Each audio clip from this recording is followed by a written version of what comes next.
अहिल्यानगर जिल्ह्यात काही दिवसांमध्येच राहुरी मतदारसंघाची पोटनिवडणूक लागण्याची शक्यता आहे। राहुरीचे दिवंगत आमदार शिवाजीराव कर्डिले यांचं काही दिवसांपूर्वीच दीर्घ आजाराने निधन झालं।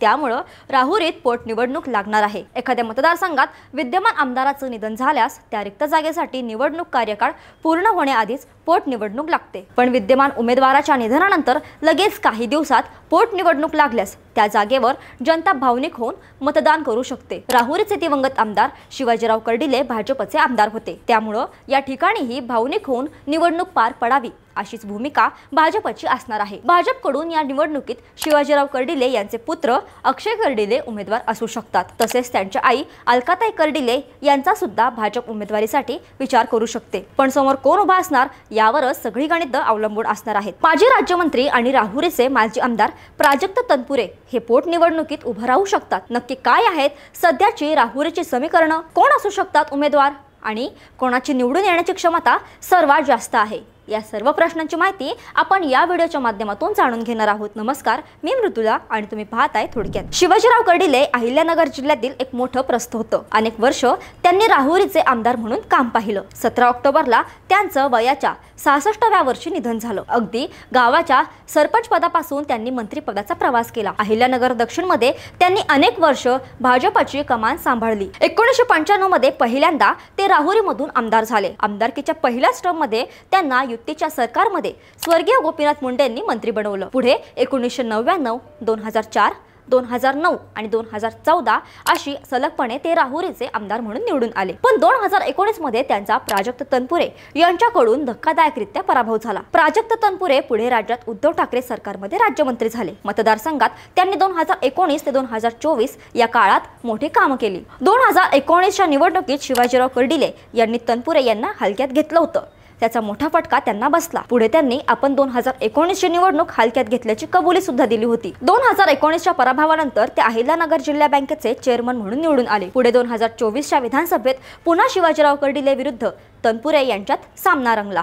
पण या निवडणुकीदरम्यान शिवाजीराव कर्डिले यांच्याकडून त्यांच्या निवडणुकीच्या यंत्रणांची सर्व कामं त्यांचे पुत्र अक्षय कर्डिले यांनी हाताळली। 2019ला विजय मिळवल्यानंतर प्राजक्त तनपुरे मंत्री झाले होते। तसेच मोठी विकास कामे देखील त्यांनी केली। याच विकास कामांच्या जोरावर आपण पुन्हा राहुरीचे आमदार होऊ असा आत्मविश्वास प्राजक्त तनपुरे यांना होता। पण हाच आत्मविश्वास तनपुरे यांना नडला। शिवाजीराव कर्डिलेंनी 2019ला पराभव झाल्यानंतर संपूर्ण मतदारसंघ पिंजून काढला। 2024ला मोठी तयारी केली आणि त्यांनी प्राजक्त तनपुरे यांचा पराभव केला। पण निवडून आल्यापासून शिवाजीराव कर्डिले मतदारसंघात कुठेही जास्त फिरताना दिसले नाहीत। याचं कारण म्हणजे त्यांचं आजारपण।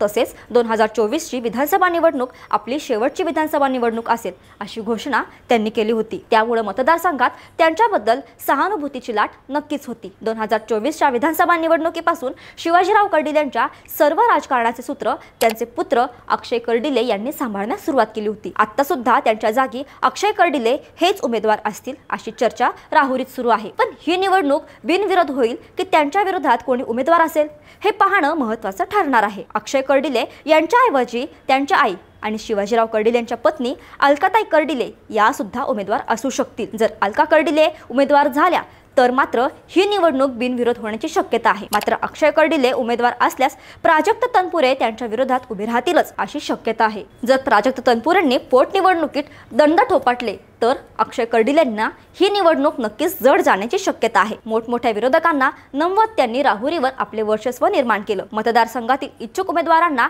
त्यांनी एकतर आपल्या बाजूने केलं किंवा विरोधात जाणाऱ्या उमेदवारांना पुन्हा डोकं वर काढण्याची संधीच दिली नाही। त्यामुळे पहिल्यांदा 2019ला शिवाजीराव कर्डिले यांना त्यांच्या बरोबरीचा आणि तुल्यबळ उमेदवार मिळाला होता। या निवडणुकीत शिवाजीराव कर्डिले यांच्यावर नाराज असणाऱ्या सगळ्या नव्या जुन्या लोकांनी प्राजक्त तनपुरे यांना मदत केली, ज्यामुळे कर्डिलेंना पराभव पत्करावा लागला।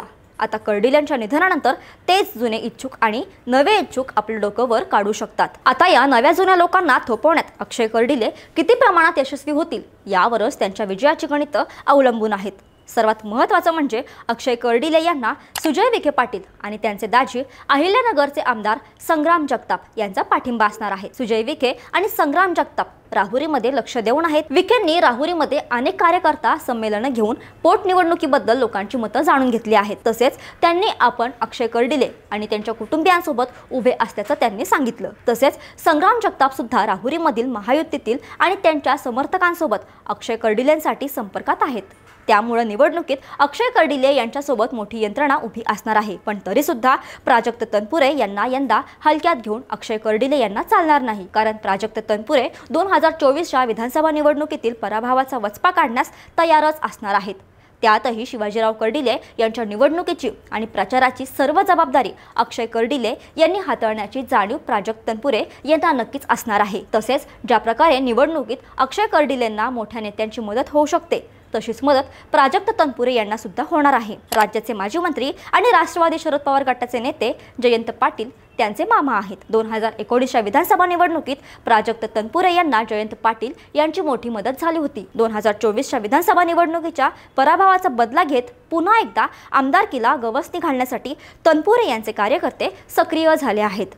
2024च्या विधानसभा निवडणुकीत मोठ्या प्रमाणात हिंदू मुस्लिम सुद्धा झालं होतं। मागच्या अनेक वर्षांपासून शिवाजीराव कर्डिले यांची अहिल्यानगरमध्ये हिंदुत्ववादी नेते अशी ओळख होती। त्याचा मोठा प्रभाव मागच्या निवडणुकीत दिसला। पण शिवाजीराव कर्डिले यांच्या निधनाच्या पार्श्वभूमीवर प्राजक्त तनपुरे पोटनिवडणुकीत उभं राहण्याची रिस्क घेतील का, हा सुद्धा मोठा प्रश्न आहे।